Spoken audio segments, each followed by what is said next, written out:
রেখাচিত্র আসলে আঁকার প্রাণ। প্রতিটি মহান চিত্রের ভিতরে থাকে রেখার শব্দ ভিত। মানুষের আকার বুঝতে চাইলে প্রথমে দরকার পরিষ্কার রেখা। রং, শেড ও অলংকার সবই পরে যোগ হয়, কিন্তু সঠিক রেখা না থাকলে পুরো ছবি ভেঙে পড়ে। রেখাচিত্র চোখকে শেখায় অনুভূতি, হাতকে দেয় নিয়ন্ত্রণ, আর মনের ভিতর গড়ে তোলে পর্যবেক্ষণ ক্ষমতা। যে কোনো শিল্পীর আসল ভিত্তি হলো রেখা।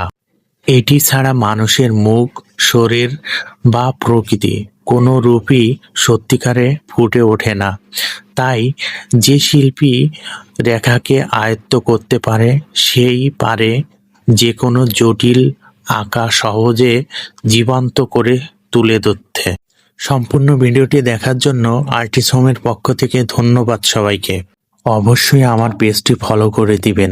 সময় থাকলে লাইক কমেন্ট করবেন, পাশে থাকবেন।